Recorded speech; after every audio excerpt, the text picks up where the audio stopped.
Olá a todos, sejam bem-vindos a mais um episódio do podcast Tudo em Jogo, o podcast mais multidesportivo da Península Ibérica. O meu nome é André Caixinha, estou aqui com o Eliezer Carvalho mais uma semana. Esta semana, nos nossos temas da semana, nos nossos temas principais, trazemos as conclusões a retirar desta Semana Europeia. Falamos também sobre a disputa da MVP na NBA que está ao rubro entre o Shai Gilgeous-Alexander e o Nikola Jokic. E temos também os nossos tradicionais segmentos de contra-ataque. Mas antes disso, queríamos fazer aqui uma homenagem a uma equipa em Inglaterra que, passado alguns anos, pouquinhos, ganhou mais um troféu. O que é que tu gostarias de trazer esta semana aqui em forma de homenagem? Mas, antes de mais, boa noite, ou bom dia, ou boa tarde, para que horas é que vocês estejam a ouvir. Espero que tenham todos bem. Não podíamos passar em branco sem enaltecer aqui o Newcastle, né? Uma equipa extremamente histórica inglesa, que finalmente ganhou um título depois de 70 anos. Um, Se retirarmos, obviamente, os troféus de promoção, não é? Quando o Newcastle desceu de divisão. Fora esses, há 70 anos que eles já não ganhavam. O último troféu deles foi a Taça das Cidades com Feiras, que eu não sei por acaso tu sabias, que é Uhum, muito interessante, exatamente, que era uma competição europeia, onde cidades que recebiam feiras podiam participar, e foi em 68, 69. É de enaltecer, antes de tudo, aqui a grande exibição do Newcastle, que foi o justo vencedor. Eu acho que o resultado 2-1 não faz jus propriamente ao que o jogo foi. O resultado podia ter sido muito mais expressivo. O Newcastle entra com muita energia, muita garra. Eles dominaram basicamente o jogo todo em termos físicos, nos saltos dos desarmes, mesmo em termos técnicos também. E finalmente podemos assim dizer que está a começar a ver alguns frutos aqui do investimento saudita que foi feito em 2021. O Newcastle que não pôde beneficiar desse mesmo investimento como o Chelsea ou o Manchester City por causa do fair play financeiro e por isso não teve se calhar uma ascensão tão expressiva quanto esses dois outros clubes num curto espaço de tempo. Foi uma semana muito feliz para eles e para vários jogadores do Newcastle, não é? O próprio Dan Burn, que marca o primeiro gol de cabeça, da qual eu não entendo porque é que o McAllister é que o está a defender, para ser sincero. O Dan Burn, para quem não sabe, tem 1,98 m, o McAllister nem sequer 1,75 tem, e não foi só naquele canto, já o primeiro canto tinha acontecido a mesma coisa. E também outra boa notícia para o Dan Burn, que foi chamado pela primeira vez à seleção seleção inglesa, inglesa. portanto, teve aqui uma semana fantástica. O Dan Burn, que ele que é um Geordie, não é? Ou seja, ele também é uma pessoa de Newcastle, portanto, isso ainda maior. O Isaac, finalmente a ter uma época mais saudável, a estabelecer-se como um dos melhores novos desta época, muito provavelmente não irá ficar no Newcastle no próximo ano, até porque o Newcastle precisa de, se calhar, vender alguns jogadores também para poder aqui fazer um balanço do fair Mas play não vai ser financeiro e fácil do tirá-lo questão. de lado. Não vai Sim, ser claro, fácil. não vai de todo ser fácil, exatamente. E também teria também enaltecer aqui os jogos do Bruno Guimarães e do Joelinton, não é? O Bruno Guimarães que foi capitão e levantou a taça, sendo o segundo brasileiro a levantar uma taça em Inglaterra como capitão, depois do Fernandinho, não é isso? É um facto para ti, não é? Tu que és uma costela brasileira, se calhar que é um fun fact. E também não podia deixar de enaltecer aqui o facto do Liverpool se calhar estar a claudicar um bocado nesta fase da temporada depois de ter sido tão consistente, não é? Foi uma semana horrível, foi uma semana de sonho para o Newcastle e para o Dan Burn, foi uma semana de pesadelo aqui para o Liverpool e se calhar para os jogadores deles, mas se calhar vamos falar mais à frente disso. Exatamente, exatamente. O Newcastle, cá 2 épocas, ficou em quarto lugar. Na época passada Uhum. disputou futebol de Liga dos Campeões e ficou naquele grupo da morte com Dortmund, PSG e Milan. Portanto, foi aqui um grupo Uhum. um bocadinho difícil para eles. Acabaram por ficar em quarto lugar. Depois, na época passada, ficam em sétimo na Premier League, que daria acesso, teoricamente, a uma competição europeia, mas devido ao facto do United ter ganho a taça, acaba por se qualificar para as competições europeias e ficam sem futebol europeu esta época. Vamos ver se esta temporada conseguem voltar aqui a lutar por um lugar europeu. Quem sabe uma Champions Sim, quem eventualmente. sabe, Não sim, estão longe sim. Do e jeito têm que o também Chelsea aqui anda o a jogar, Ibrahimovic. sim. e eles também têm aqui um jogo a menos, portanto Uhum. vamos ver Sim, o que é que poderá acontecer. claro. Passando então aqui para os nossos tradicionais segmentos de contra-ataque e mantendo-nos ainda em Inglaterra, nós hoje vamos andar aqui muito por Inglaterra nos nossos contra-ataques. Uhum. Giovanni Kenda foi transferido para o Chelsea, vai permanecer ainda mais uma época no Sporting. Sei que tu também és uma pessoa que tem aqui alguma ligação ao Chelsea. O que é que tens para comentar sobre esta transferência? Eu queria começar por dizer que o Chelsea está a jogar Football Manager na vida real. Basicamente, ele anda Sem a caçar dúvida. quase todos os Wonder Kids, eh, não só europeus, mas como mundiais, não é? É uma contratação que acho que favorece mais o Chelsea do que propriamente o Kenda, diria. O Kenda tem a benesse se podemos assim dizer, de só ir para o Chelsea em 2026 e por causa disso tem um ano para amadurecer.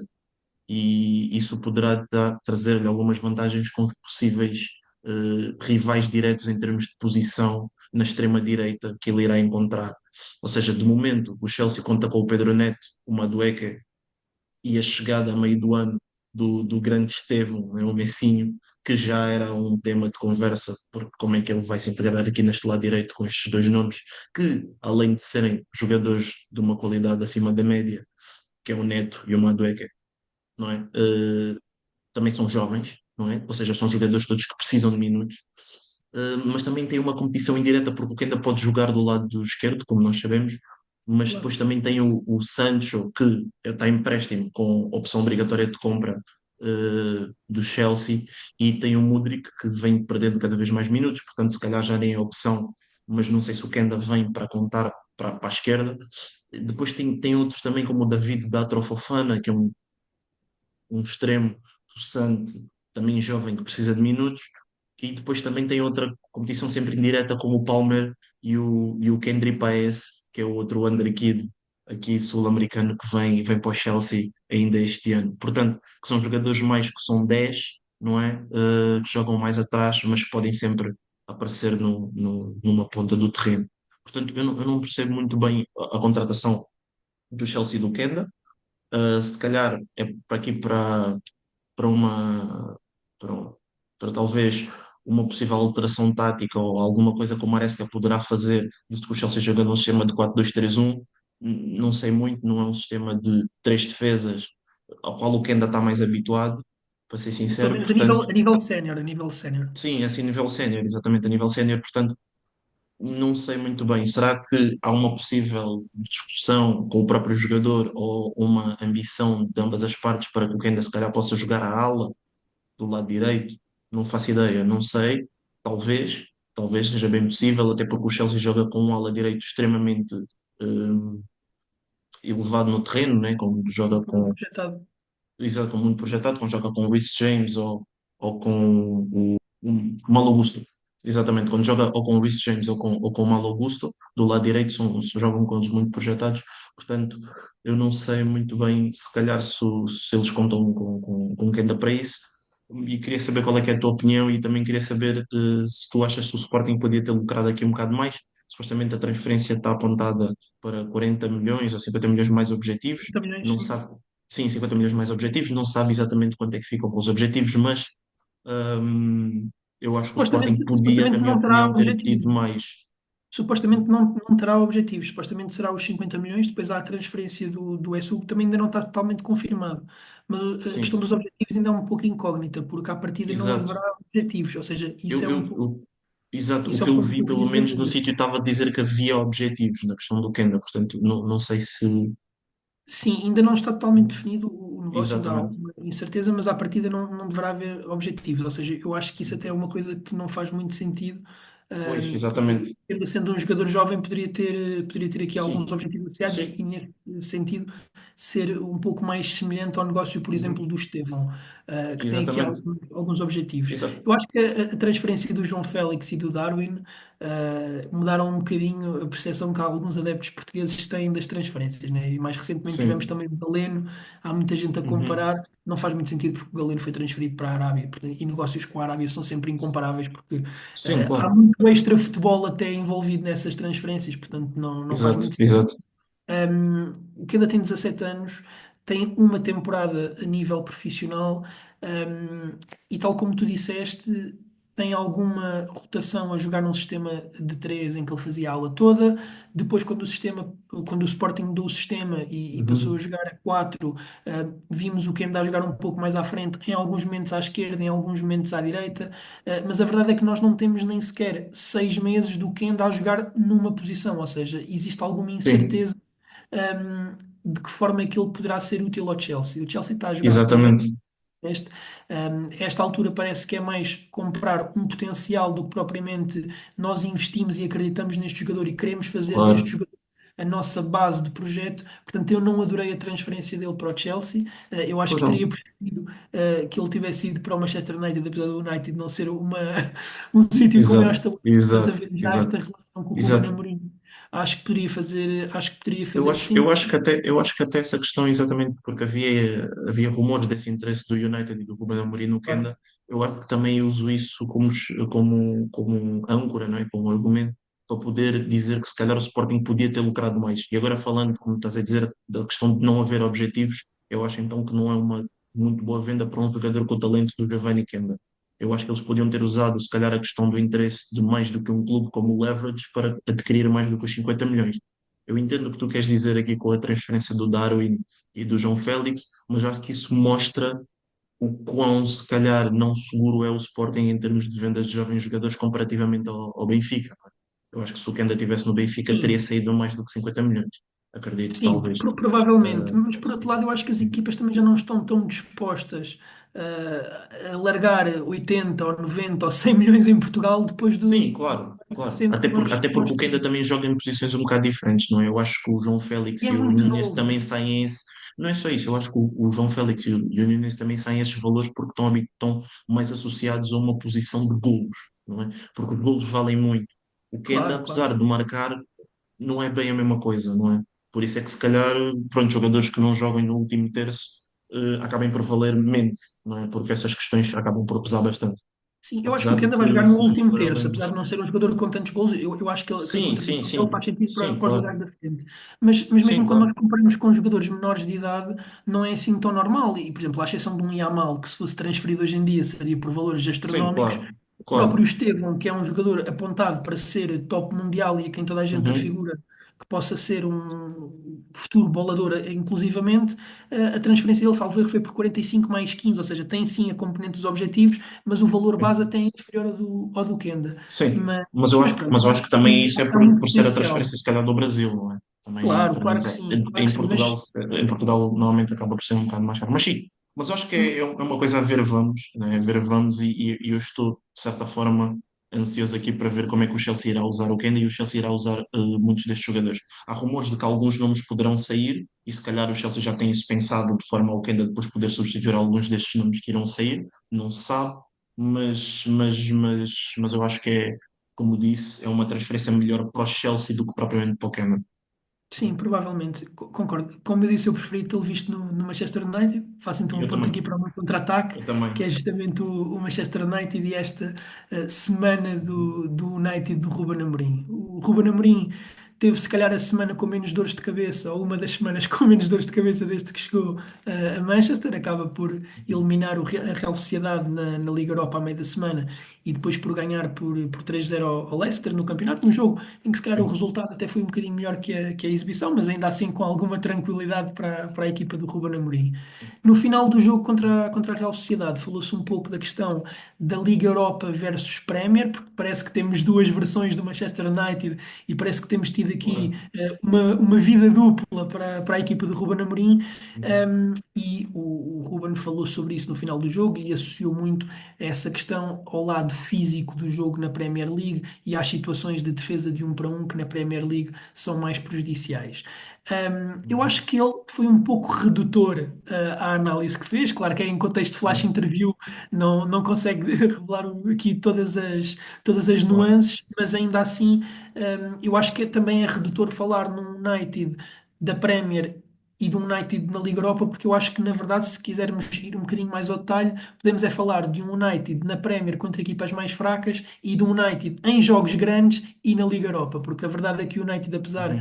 da instabilidade, e está neste momento em 13º lugar, em jogos contra equipas de nível alto, e equipas melhores que o United, falando aqui especialmente do top 4, top 6 da Liga Inglesa, não tem Sim, tido maus resultados. Empata com o Liverpool fora, empata com o Arsenal fora e depois acaba por ganhar nos penaltis e estava a jogar com -1. Vai ganhar ao City fora naquele jogo com aquela reviravolta nos últimos minutos de contornos épicos.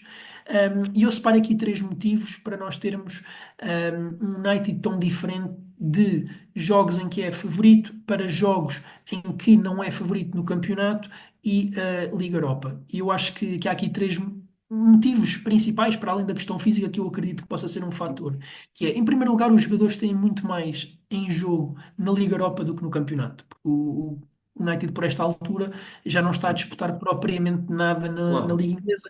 Claro que tu, claro. quando entras em campo com a camisola do United, não podes entrar para perder ou para empatar jogos, tens que entrar para ganhar, mas ainda assim Sim, há um sentimento de urgência maior em jogos de Liga Europa e, obviamente, um jogo contra o Liverpool, contra um City, que é sempre um jogo diferente do que quando vai jogar em casa contra um Everton desta vida, ou contra sim. uma equipa que não esteja a lutar também propriamente por grandes coisas. Em segundo lugar, eu também acho que as características dos próprios jogadores do United estão muitas vezes mais talhadas.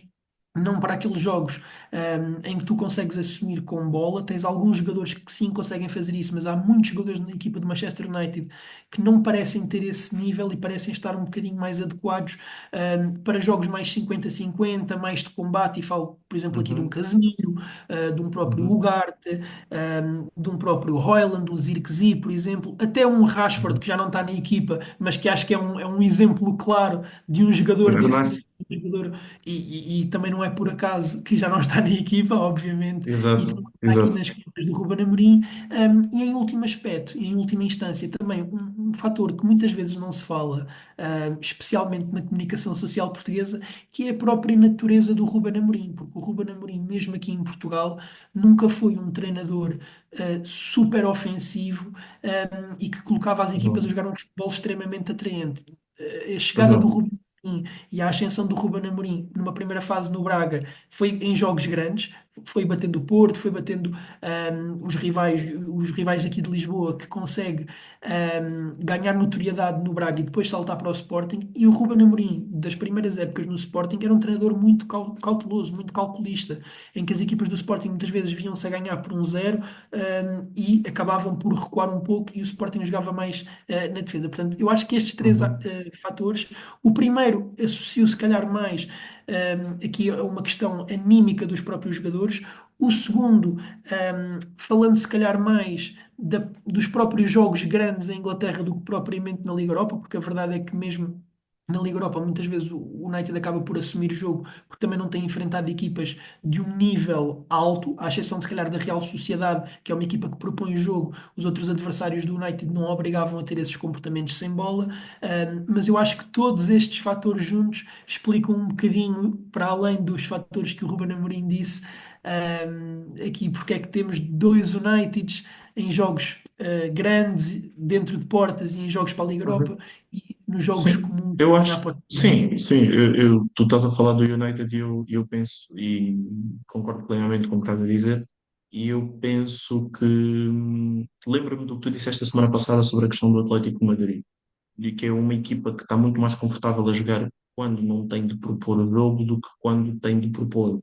E eu acho que o Claro. United está na mesma posição dentro da própria Premier League, em que quando eles jogam contra equipas mais pequenas, em que o United tem de assumir e tem de ter mão no jogo, ter bola, propor futebol, posicionar-se no meio campo ofensivo, eles têm muito mais dificuldades do que jogando contra uma equipa que procura dominar o jogo e o United quebra o mesmo e sai em contra-ataque. Eu acho que passa muito por aí, que é um estilo de jogo que se calhar é muito mais eficiente e execuível na Liga Europa, visto que ainda mais agora em fases a eliminar, a fasquia vai levando, começam a jogar contra equipas que propõem fazer isso, do que propriamente na Premier League, em que o jogo é muito partido e isso se calhar não coaduna aqui com a questão do controle estavas a falar do próprio Ruben Amorim, que depois aquilo vira quase com um tiroteio e pode cair para qualquer um dos lados.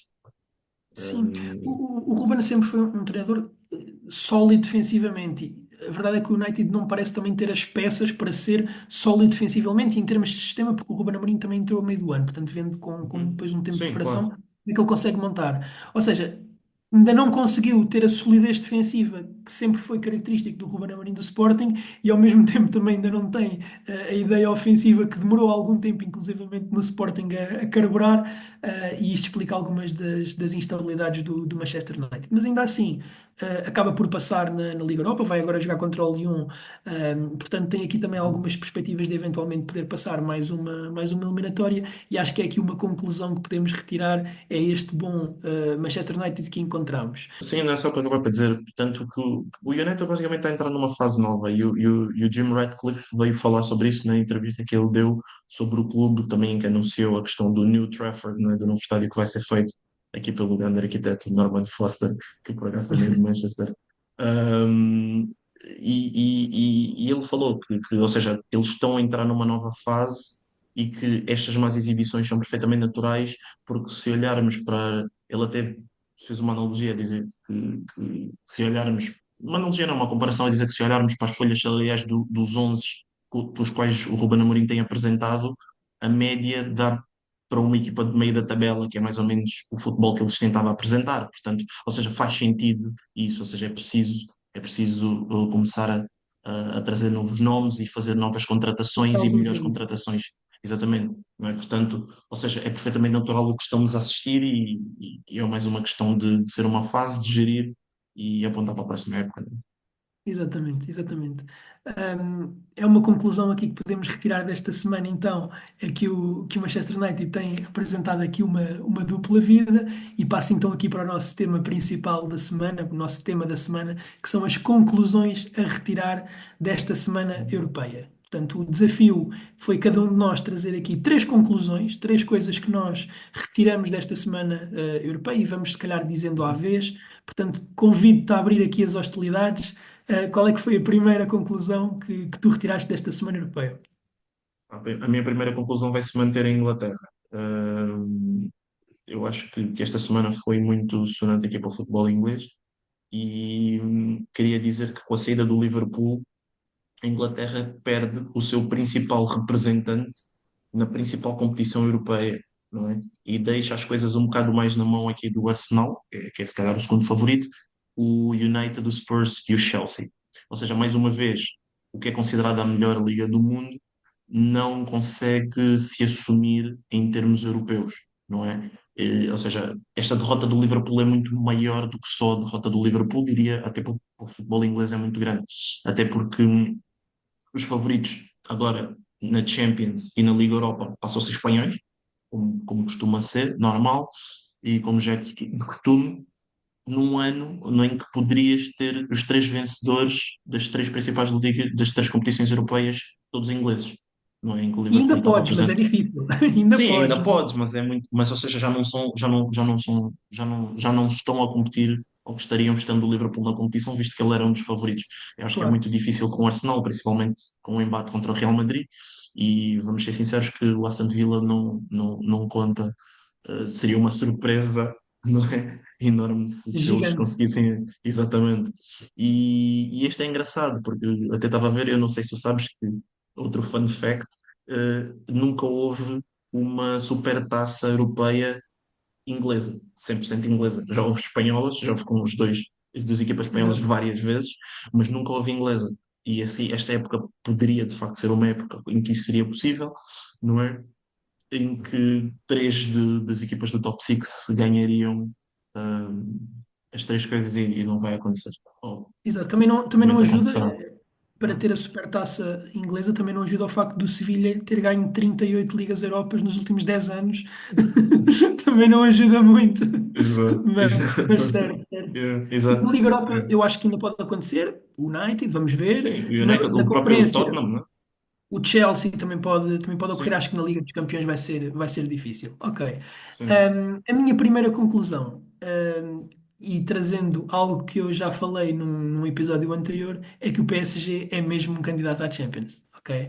Sim, Foi logo penso eu. a primeira conclusão que eu trouxe. Na altura eu tinha levado enquanto wildcard, mas nesta altura já não tenho problemas em colocá-los mesmo como reais candidatos a ganharem a Liga dos Uhum. Campeões. Eles, nos dois jogos que tiveram contra o Liverpool, fazem 18 remates à baliza, sofrem 4 remates à baliza, e isso diz muito Uhum. daquilo que foi o poder ofensivo do PSG. Eles perdem o primeiro jogo um bocadinho sem saber como. Mas a Exato, verdade é que tem uma grande segunda eliminatória. O primeiro jogo tinha sido muito dominante, mas eu até fico mais claro. surpreendido com a segunda mão em Anfield, como é que eles conseguiram dominar o Uhum. jogo e controlar, e principalmente aqui na segunda parte. Portanto, por esta altura, eu acho que já toda a gente começa a colocar o PSG. Se calhar há uma ou duas semanas não era bem assim. Sim, Portanto, a sim. minha primeira conclusão é mesmo essa, que o PSG é mesmo um Eu candidato à acho, Champions, está aqui para as sim. curvas. Sim, eu acho que podes dizer que o PSG à data olha de frente para o Barcelona como uma equipa que está a praticar o melhor futebol na Europa.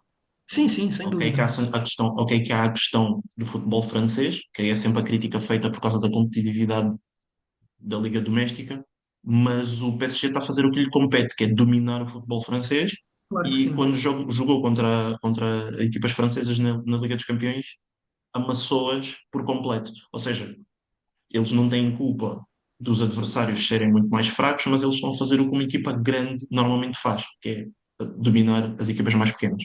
Portanto, Claro, claro que sim, claro que sim. E mesmo em comparação com o Barcelona, acabam por não ter também as instabilidades defensivas que o Barcelona tem. Portanto, é sim, uma equipa isso é até verdade. se calhar mais coisa. Passando então aqui para a segunda conclusão, qual é que foi a segunda conclusão que tiraste da Semana Europeia?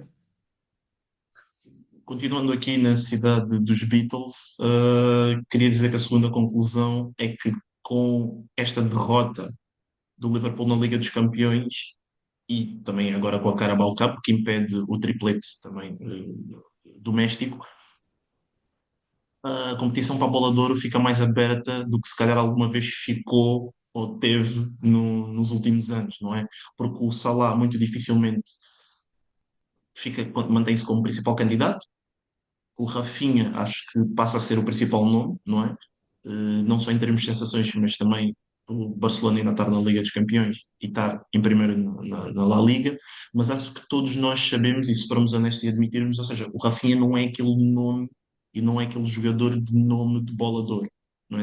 Como já foi dito aqui no episódio passado, se fosse se calhar o Vinícius até a época do Rafinha, era mais do que óbvio. Valor, exato. Portanto, ou seja, temos aqui vários nomes que podem enverdar aqui na competição aqui para a Bola de Ouro.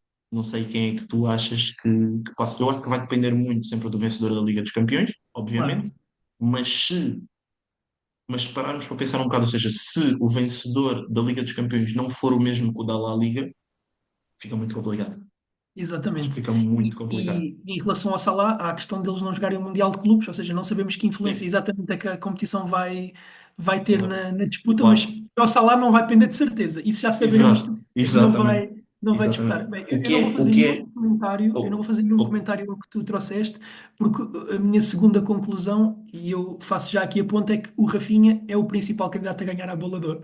É a minha exato. segunda Não, conclusão. a É bom data para é, esta a data comparação. é, claramente, a data é, claramente, mas eu acredito que se o Lamine Yamal, por causa de toda a questão do mediatismo e toda a aura que ele tem, se o Yamal tem se calhar dois ou três golos ou até lances-chave numa meia-final e numa final da Liga dos Campeões e Claro, pode sempre depois depender. o Barcelona ganha a Liga, não é? Ou seja, se eles ganham as duas coisas, provavelmente o Yamal catapulta-se se calhar Exato. como favorito, talvez. Exato.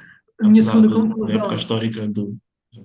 exatamente, Uhum, do Rafinha. A minha segunda conclusão foi justamente essa. Portanto, Rafinha é uhum, candidato a Bola de Ouro, e é o uhum. principal favorito neste momento. São 27 golos e 20 assistências. Contra o Benfica fez 3 golos, foi aqui o motivo de eu o trazer.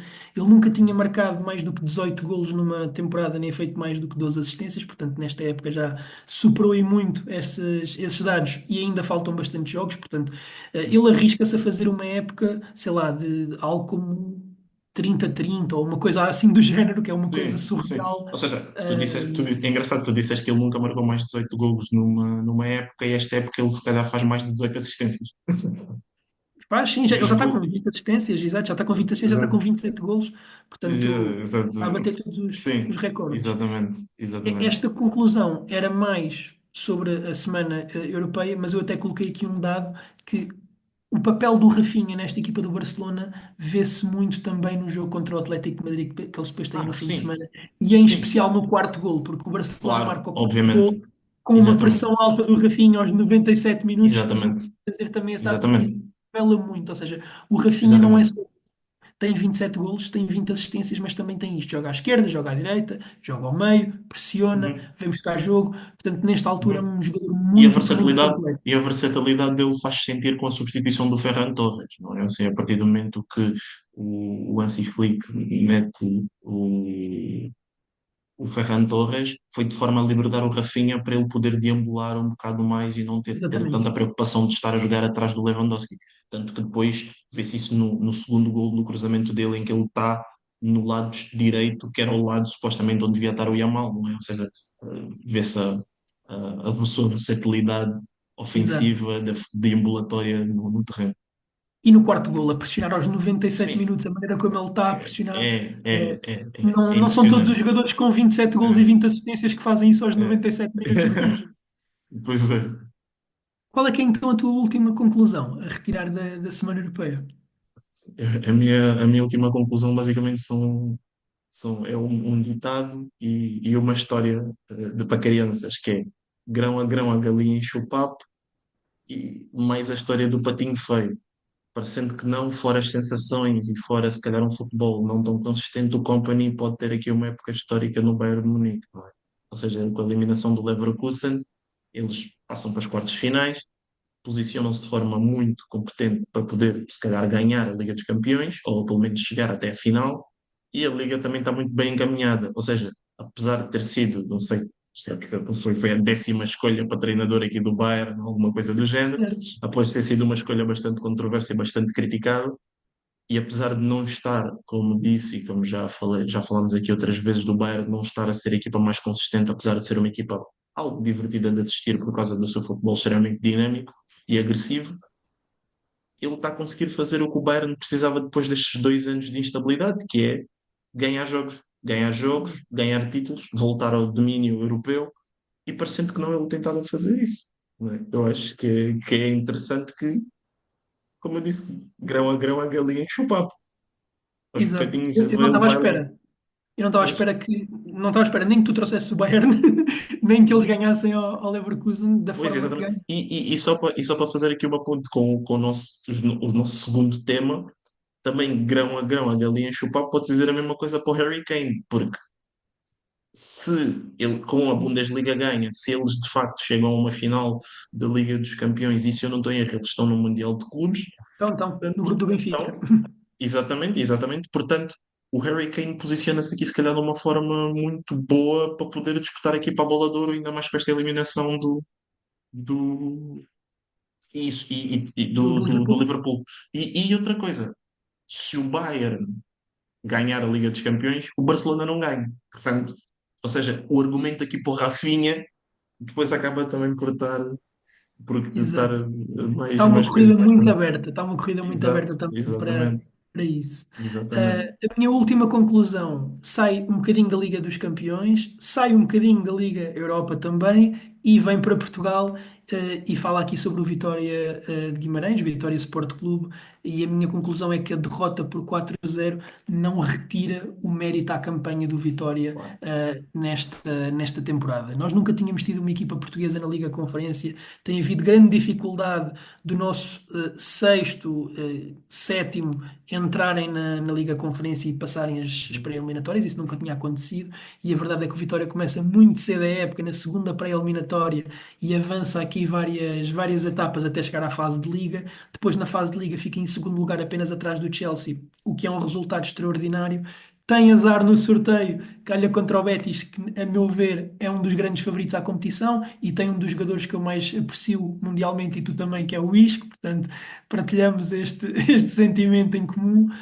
E a verdade é que faz uma grande uma grande primeira mão, empata Não, a duas exatamente. bolas em Sevilha, num estádio magnífico, com adeptos fantásticos, contra uma equipa que tem, obviamente, muito mais nível técnico do que o Vitória, e eles fazem aqui um grande resultado. Depois a segunda mão já não correu tão bem.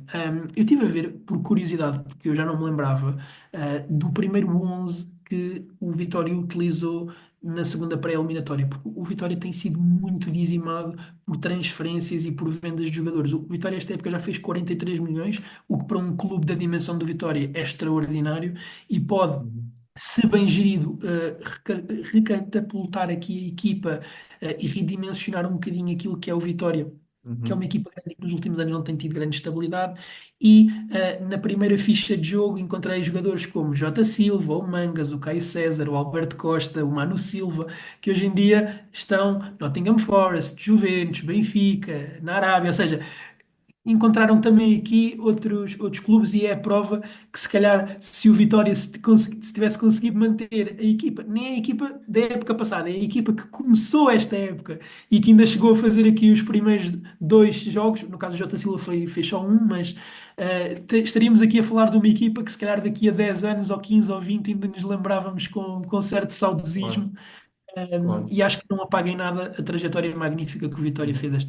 esta temporada. E de enaltecer também a troca de treinador, não é? Ou as trocas, Claro, claro. não é? As duas trocas de treinadores Exatamente, as que duas depois trocas. dão ainda mais mérito a este percurso que o Vitória tem estado a fazer na Liga Conferência. Exatamente, exatamente. Ainda Uhum. antes de passarmos então para os outros desportos, e para os nossos segmentos de contra-ataque dos outros desportos, trazermos aqui o nosso momento do mês da mulher. Nós combinámos, tal como falámos no episódio passado, durante este mês trazermos sempre aqui um momento dedicado ao desporto feminino. O momento que trazemos esta semana está ligado ao futebol, daí que esteja aqui a fazer esta menção, ainda antes de passarmos também para o segmento dos contra-ataques.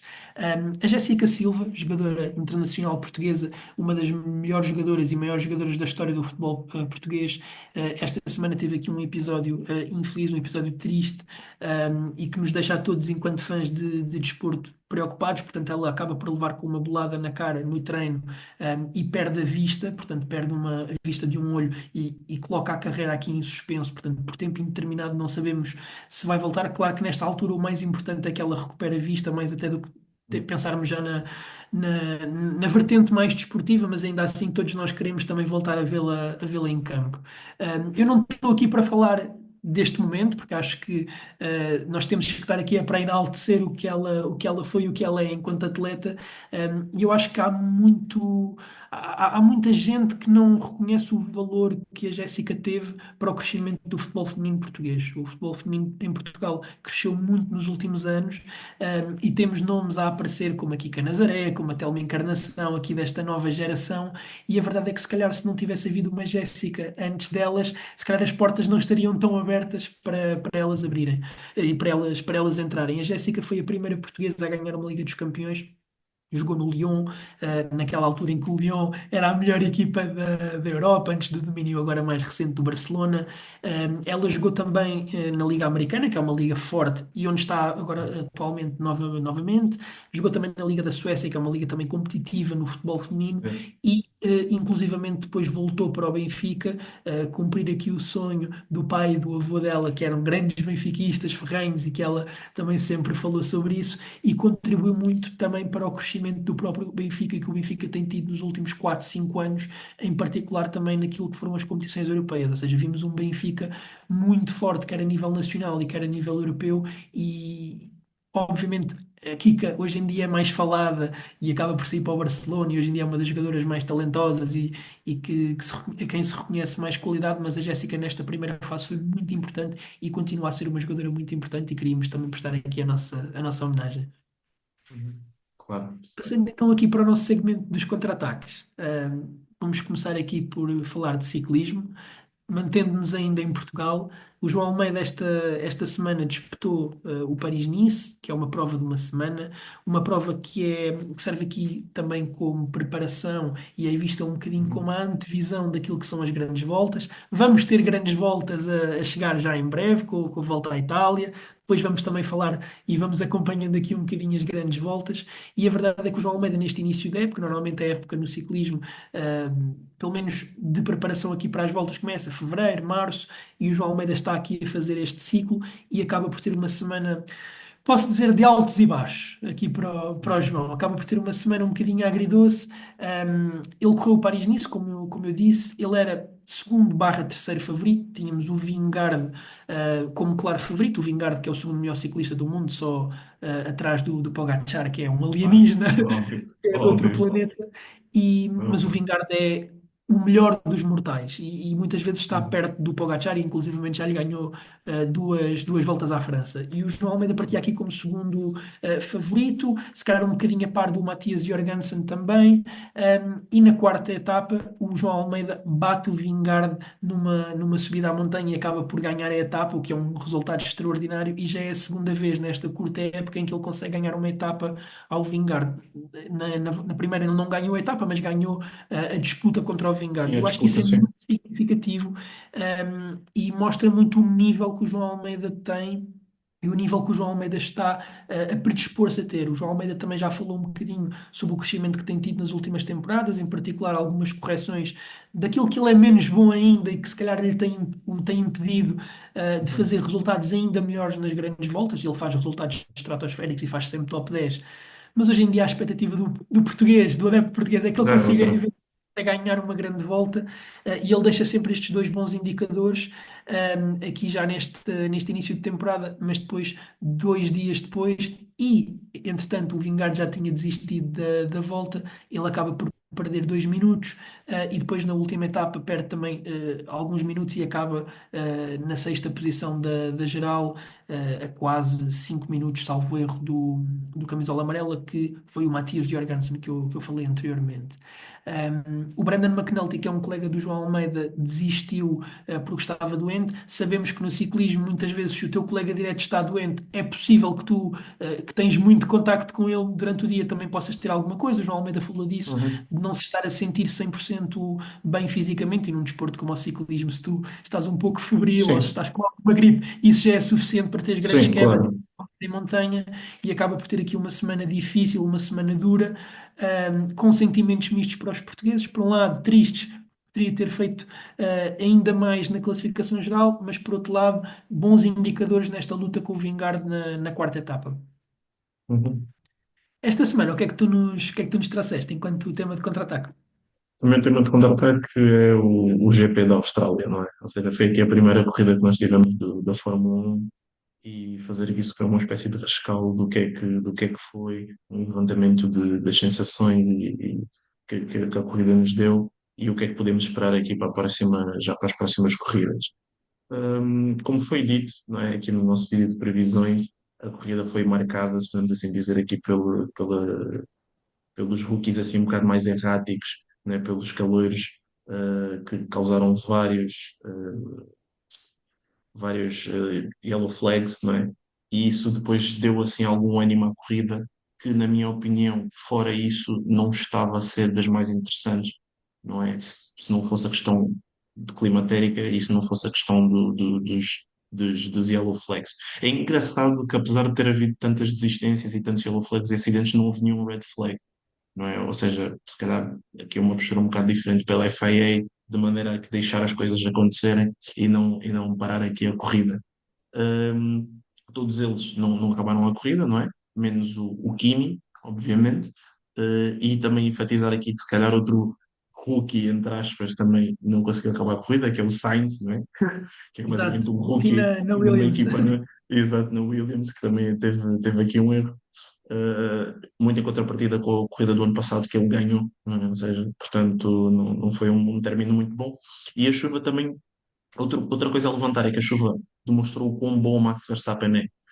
Enquanto o piso estava seco, a McLaren estabeleceu-se de uma forma muito dominante, com os dois carros muito rápidos e o Max não estava a conseguir competir, mas assim, a partir do momento que o piso fica molhado, não é? Como dizem que a chuva nivela os carros, não é? Porque é muito mais difícil encontrar a gripe. O Max passou a ser extremamente competitivo e passou a pôr aqui muita pressão no Piastri, tanto que ele depois faz aquele erro, o Max passa e ele depois continua muito perto do Norris. Há momentos e há alturas em que depois nas questões das estratégias parece que o Max quase que poderia ter ganho ainda a corrida, ou seja, o que faz-nos ficar aqui ainda mais em êxtase sobre esta competição, sobre o quão forte o Max é, ou seja, a McLaren tem claramente o melhor carro, sem dúvida.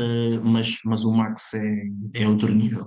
Quanto à questão aqui entre os dois pilotos da McLaren, é mais o mesmo, né? O Piastri ainda continua um bocado miúdo, errático, como já foi dito antes, como já estávamos à espera. O Norris, muito forte, consistente, dominou a corrida sempre que conseguiu, não, não, não abriu espaço para qualquer tipo de disputa em termos Teve ali só um de. pequeno erro, em que ele Sim, sai um bocadinho da pista, e com o Piastri sim. também, mas sim, Sim, com o mas Piastri ainda também, assim, mas, ou seja, mas o domínio que ele tinha feito antes disso claro, possibilitou claro, ter claro. esse erro, e mesmo depois do último safety car, a forma como ele nunca deixa o Verstappen encostar-se a ele, mesmo o Verstappen tendo DRS, não é?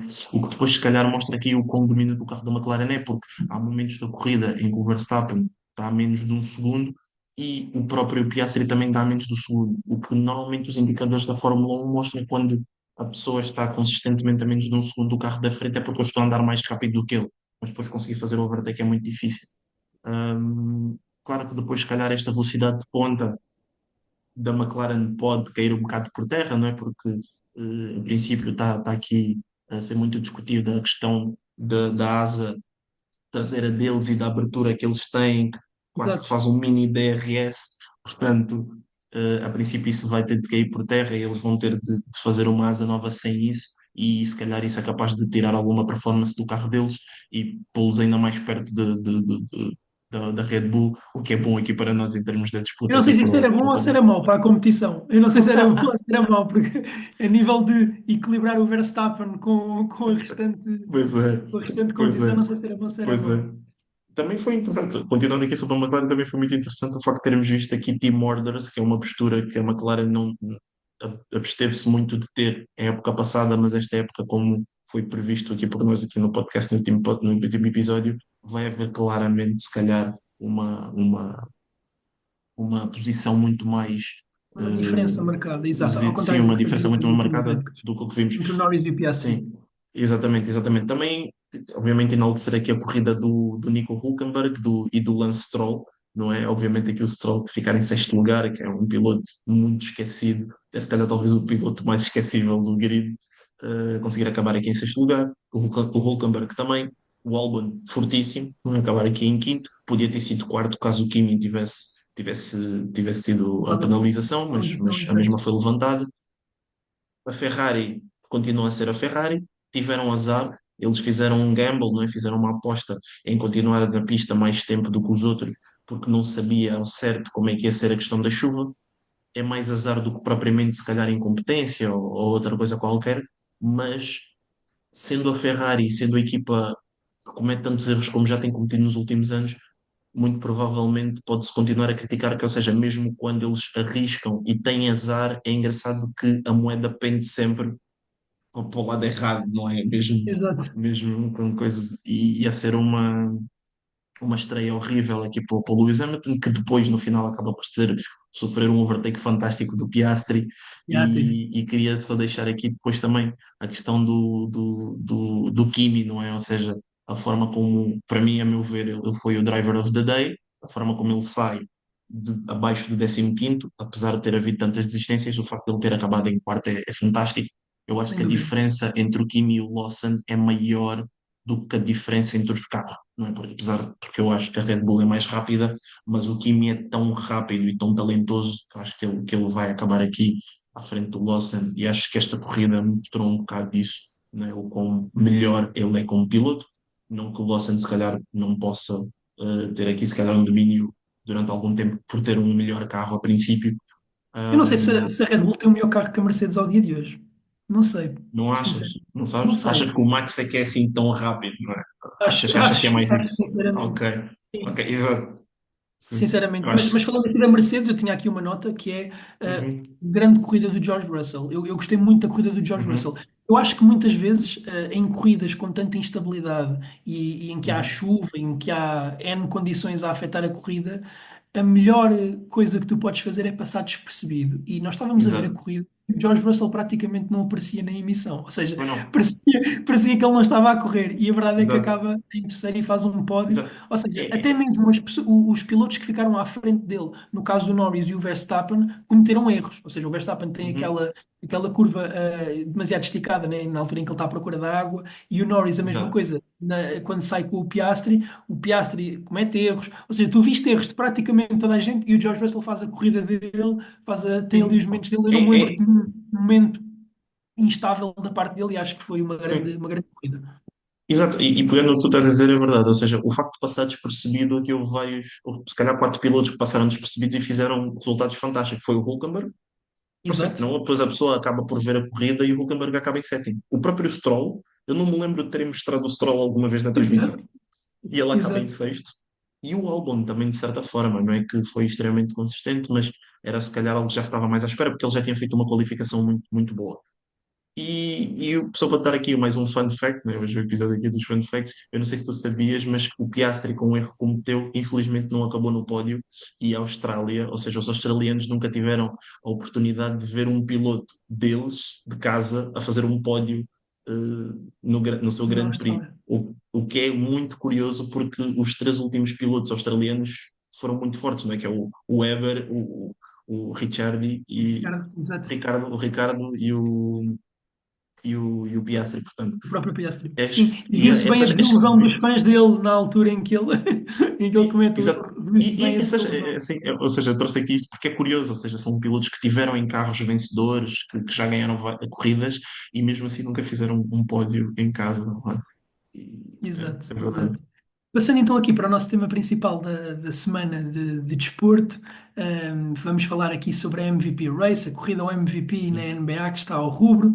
De um lado, Nikola Jokic, do outro lado, Shai Gilgeous-Alexander, parecem ser os dois principais candidatos e parece que a disputa neste momento já só é entre os dois. Gostas deste tipo de disputas? Achas que este tipo de disputas animam aqui a temporada? E, a teu ver, que leituras é que fazes e quem é que tu, se tivesses o poder de voto, em quem é que tu votarias? Eu acho que esta disputa é muito boa. Eu acho que esta disputa é muito boa por um simples motivo, que é, eu acho que a preferência de quem for votar dirá muito sobre a posição do que é que essa pessoa acredita que realmente quer dizer o que é ser o MVP. Eu acho que de um lado temos um jogador que é um ceiling raiser, não é? Ou seja, alguém que eleva o teto da sua equipa, e outro lado temos alguém que eleva o chão da sua equipa, não é? Que é um floor raiser. Não que o Shea não seja um floor raiser e que o Jokic não seja um ceiling, mas acho que são dois jogadores com responsabilidades algo diferentes nas suas equipas, em que o Jokic se sai da sua equipa, provavelmente os Nuggets estão a fazer tanking, e o Shea se sai da sua equipa, provavelmente a sua equipa está no play-in. Não é? Exato. Hum, Portanto, eu acho que a posição do que é que a pessoa prefere aqui dirá muito do que é que a pessoa acredita que seja o MVP. E depois também, a minha segunda leitura disto tudo é que dependendo do que a pessoa votar, ou dependendo do que for eleito, melhor até dizendo, determinará que posição é que a NBA tem para o que é que quer dizer o MVP, não é? Porque tem havido uma postura cada vez maior para este tipo de jogadores que elevam mais o chão das suas equipas desde que o Westbrook ganhou, não é? Ou seja, qual é que é o jogador que consegue pôr a sua equipa o mais alto possível, em detrimento de uma postura mais tradicional que costumava ser mais do melhor jogador da melhor equipa e do jogador que eleva mais o teto da sua equipa, não é? Que é aqui o do Shea Gilgeous-Alexander. Eu, se fosse votar, eu votava no Shea, para ser sincero. Ok, E tu ok. o que é que votarias? Eu votaria no Jokic. Desde já, eu queria Uhum. dizer que este tipo de prémios, e em particular o MVP na NBA, são bastante subjetivos. É importante dizer Sim, isto, porque claro, não existem claro. critérios totalmente definidos. E nisso, por Sim. exemplo, ao contrário do que existe numa liga portuguesa ou em ligas europeias de basquetebol, em que existem indicadores estatísticos que medem o jogador mais valioso, aqui o conceito de mais valioso é um pouco subjetivo. Eu não preparei dados justamente por Uhum. essa questão, porque na minha leitura o prémio é tão subjetivo, que o que trouxe aqui é apenas a minha leitura e apenas aquilo que eu sinto. Claro que eu sei alguns dados de cor, claro que nós vamos sempre acompanhando estatísticas e a NBA e o basquetebol é um desporto com muitas estatísticas, mas eu votaria no Jokic porque para mim o Jokic é o jogador mais valioso da liga. O que é para mim um Uhum. jogador mais valioso da liga? Para já é o melhor jogador da liga e o Jokic é o melhor jogador da liga. Sim. Depois, o jogador que tem jogado melhor na liga. E para mim, o Jokic é o jogador que tem jogado melhor na liga, em termos de eficiência, em termos de impacto, em termos de diferença com e sem Jokic dentro da equipa, e dentro daquilo que é tu entrares em campo, independentemente do adversário, independentemente da tua equipa, e saberes quem é que é o melhor jogador a jogar naquela noite. E em quase todos os jogos, esse jogador é o Jokic. Eles Uhum. defrontaram-se, curiosamente, e foi também por isso que nós trouxemos este tema. Defrontaram-se aqui na semana passada, Uhum. aqui uma vitória para cada lado, não houve propriamente ninguém a evidenciar-se, e sabemos que na NBA contam muitas narrativas, portanto, se tivesse havido Uhum. duas vitórias esmagadoras para um dos lados com Sim, 70 pontos, se sim, calhar já claro. estava tudo Isso é óbvio. decidido. Exato. E não é preciso desmerecer um para enaltecer o outro. Isso também é uma Claro. coisa que eu Uhum. gostava de frisar, porque há muita gente, e vemos nas redes sociais sempre este tipo de conversas bastante polarizadas. Eu acho que não está tanto como quando foi com a disputa do Jokic com o Embiid, ainda assim, mas pronto, Sim. mas vejo muitas opiniões e muita gente Mas a eu torcer acho que pelo não mesmo. está tão polarizado. Eu acredito que não está tão polarizado quanto a disputa do Jokic com o Embiid, porque primeiro os dois eram big men, não? São os dois centers, ou seja, são rivais mais diretos. E também acho que é porque, de certa forma, eu acredito que, sendo honesto, eu acho que o Shea vai ganhar, também porque o Jokic, além de estar a competir contra o Shea, ele está a competir contra si próprio e contra o facto de já ter três MVPs, porque, como tu bem disseste, nos Estados Unidos estas narrativas contam muito. E a narrativa do facto de ele já ter três MVPs, passar a ter quatro, que é o mesmo número de MVPs do LeBron, ou seja, já começa a entrar aqui em determinadas conversas que determinado público americano pode não ser muito adepto, visto Claro. que ele é um jogador estrangeiro e um jogador europeu. E Parecendo que não, infelizmente infelizmente isto se essas conta, coisas porque para mim isso contam. não conta. Exato, Para mim isso exato, não conta infelizmente nada, porque isso. para mim é o MVP da temporada, ou seja, Sim. conta esta temporada independentemente do que tiver acontecido para trás. Exatamente, exatamente. Mas isso Sim, infelizmente conta muito na NBA, sim. portanto é um ponto que Eu estás a sei a dizer. dizer que eu concordo com tudo que tu disseste, simplesmente só não concordo com a questão do uso do argumento dele ser o melhor jogador da liga. Eu acho que isso não devia contar como argumento, porque o MVP não é isso, não é quem é o melhor jogador da liga, porque se fosse assim, o Eu LeBron tinha disse mais isso para ser MVPs. valioso, ou seja, o que é que para mim é valioso? Percebes? Para Sim, mim, um sim, jogador sim, eu mais sei, valioso é mas o depois tu melhor usas o jogador. argumento, se não tens, tu usas o argumento de ser o melhor jogador da liga, o que ele é, indiscutivelmente, mas eu acho que o que o Shea está a fazer é também merecedor de ser, se calhar, o MVP, não é? Ou seja, o Shea é Claro, claro. tão ou mais consistente do que o Jokic, e podemos aqui dizer provavelmente até que o Shea, se calhar, é mais consistente do que o Jokic, mediante ausências dentro do próprio plantel, não é? Eu tenho aqui algumas estatísticas que, ou seja, que comprovam de que o Shea, por exemplo, ele mantém um net rating acima dos 20, que é bastante alto, que é bastante alto, ou seja, a equipa dele, só para terem noção, os OKC têm um net rating de 12,2. O que é um net rating? Para quem não sabe, não é, ou seja, é uma métrica diferencial de pontos a cada 100 posses, não é? Ou seja, basicamente tem um número de pontos marcados menos o número de pontos feridos, ou seja, esse diferencial, e esse net rating dos OKC é de 12,2, como eu disse, que é um valor histórico, ou seja, o maior net rating de sempre é do Chicago Bulls de 1996, que tem 13,4, ou seja, eles têm menos 1,2, não é? E eles não têm o Michael Jordan, não têm o Scottie Pippen, não têm esse tipo de E o jogadores, Shea. exato, e só para se notar o quão histórico isto é, o Shea está a fazer isto numa época em que o Chet Holmgren, que é se calhar o segundo ou terceiro melhor jogador, jogou menos de 30 jogos, esteve fora durante muito tempo. O Jalen Williams, né, o J-Dub, regrediu bastante em termos de scoring, ou seja, a eficiência dele baixou, e as próprias adições que eles tiveram aqui do Hartenstein e do Caruso também perderam muitos jogos. Ou seja, é uma equipa que tem sido relativamente inconsistente nos cinco que tem apresentado no lineup, ou seja, com muitas entradas e saídas, e mesmo assim o Shea continua com um, um net rating de 20, acima de 20, independentemente de ausência de um destes jogadores, ou de dois destes jogadores, ou até de três destes jogadores, o que é fantástico, não é? Visto que ele não é um center como o Jokic, ou seja, ele é um guard, ele não consegue se impor no jogo de forma tão física, e ele estar a pôr estes números é absurdo. Sem contar que ele lidera a NBA em plus-minus, com mais 867, o Jokic está em segundo lugar, com mais 659, mas o Shea ter estado a fazer isto, e a diferença dele para o segundo lugar ser de quase 200, ou acima de 200, é ridículo. Portanto, Certo. eu Mas isso acho para mim que também ele, pesa um bocadinho, ou seja, isso também pode ser, e quase tudo isto pode ser utilizado a favor de um ou a favor do outro, mas para mim o claro, Jokic claro. estar em segundo lugar com a equipa que tem, que não está de todo ao nível de outras, também é Sim, muito também é difícil. verdade, Eu sim, acho o que ambos argumento depois também merecem, pode ser feito para isso, sim. ambos merecem, Eu acho que é um bocado inglório porque, diz-me, dá-me a tua opinião, eu sinto que é uma época de ambos que, se fosse noutros anos, eles eram vencedores de caras, mas como estão a competir um contra o outro, claro.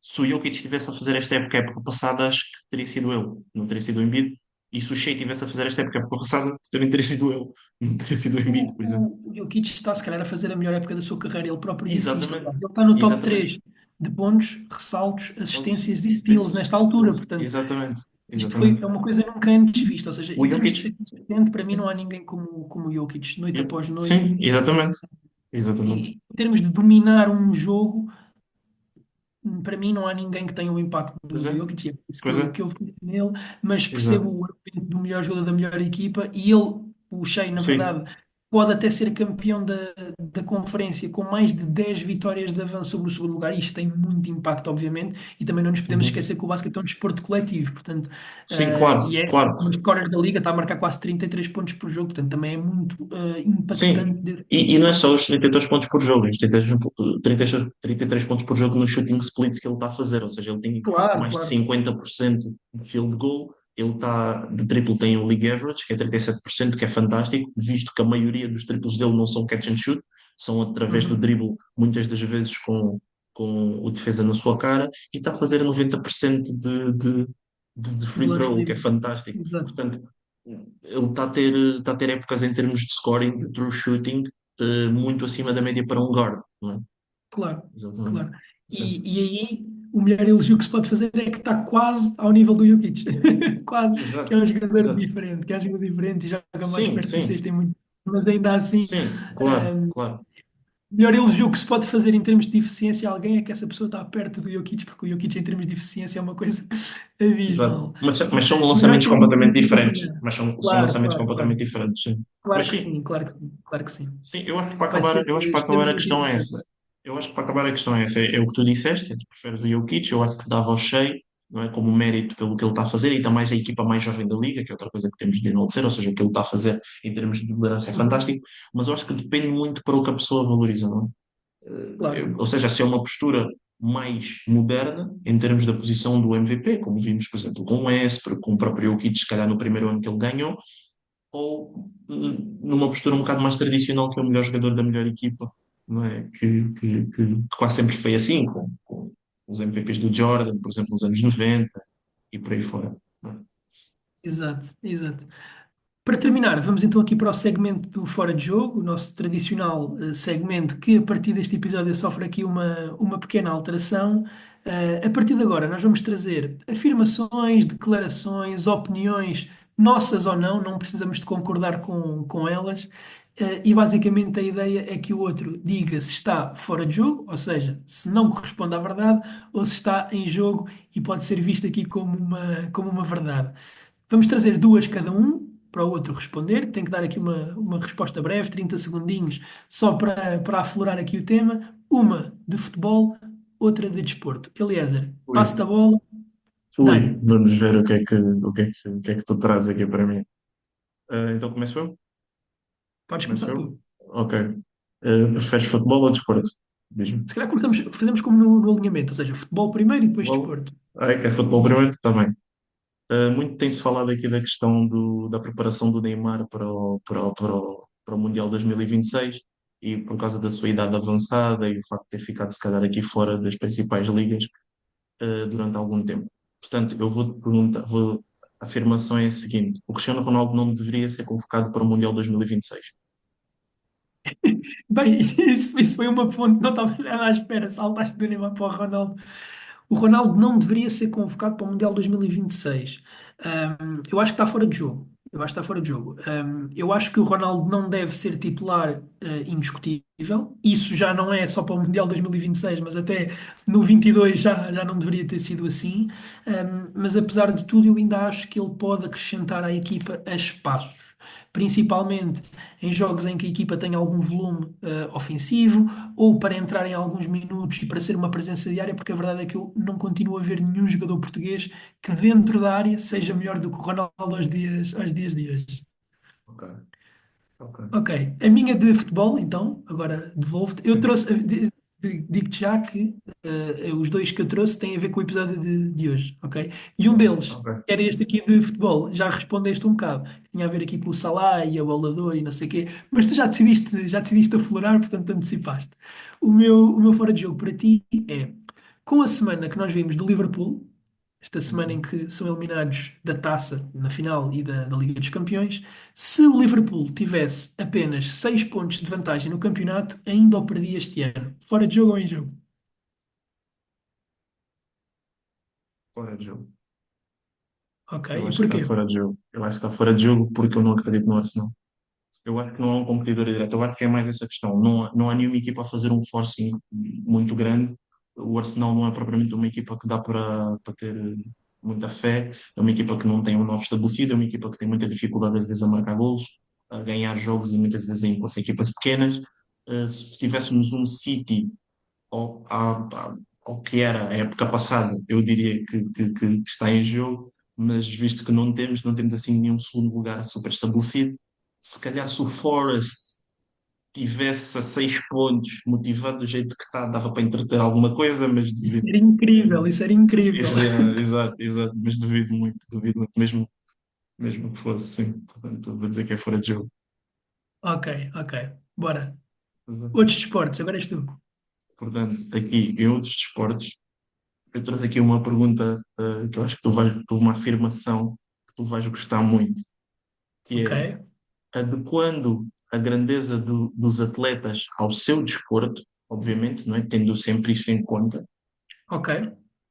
a Rebeca Andrade é a maior atleta brasileira à data. Em jogo. Está em jogo, sim, sim, Pronto. sim. Tu sabes que eu sou o maior fã da Rebeca Andrade, pelo menos da Península Ibérica e Europa Ocidental. Não vou dizer do Brasil, porque no Brasil também há outros fãs. Exato. Mas eu acho que sim. É assim, estou a pensar aqui muito de cabeça, não é? Uhum, Não tenho presentes todos os atletas. Mas pelo menos naqueles desportos principais, não é? E o Brasil é o país do uhum, futebol, eu não vejo nenhuma pessoa que seja tão maior em termos de atenção mediática do que a Rebeca é face ao seu desporto. Portanto, eu vou dizer que está em jogo. exatamente. Por último, eu disse todos os meus contra-ataques têm a ver com o episódio desta semana, portanto, peço-te que Uhum, prestes muita atenção às palavras que eu vou utilizar, ok. porque é para responder ao que eu vou dizer. Com o GP da Austrália, vimos, portanto, o GP da Austrália mostrou-nos que é praticamente impossível a Ferrari ganhar algum título este ano, seja construtores, seja com algum dos pilotos. Uhum, em jogo. Em jogo, Está totalmente em jogo, acho eu. Acho que é muito difícil. Acho que é muito difícil não só face ao domínio da McLaren e a diferença, mas também porque não vejo a Ferrari a fazer qualquer tipo de push para esta época. Porque a os regulamentos palavra, vão a mudar palavra que eu qualquer. utilizei foi praticamente impossível. Não foi muito difícil, é praticamente impossível. Eu acho que é mesmo praticamente impossível. É por causa disso. Ou seja, eu quando disse muito difícil era isso que eu queria dizer. Mas tens razão, é praticamente impossível. Eu duvido que eles vão focar-se tanto assim neste ano. visto que agora vimos mais ou menos como é que estão os carros, em comparação com os outros. Eu acho que o Max continua noutro planeta e a McLaren continua muito forte e se calhar até podemos pôr aqui se calhar um George Russell à mistura que pode atrapalhar muitas aspirações, se calhar, de posicionamento do Leclerc ou do Hamilton em termos de pódios e etc., o que ajudaria a dar-lhes pontos para uma possível disputa de alguma coisa. Portanto, vou dizer que em jogo é praticamente impossível eles ganharem Ok. alguma coisa. Ok, então tivemos dois foras de jogo no futebol e dois em jogo no desporto, né? Exato, Boa. exato. Vamos ver como é que para a semana também trazemos e se mantemos aqui esta cadência equilibrada de 2-2. Bem, obrigado a todos. Para a Obrigado. semana estaremos cá mais uma vez para falarmos sobre os principais temas de futebol e desporto. Portanto, Claro. obrigado e até para a semana. Até para a semana.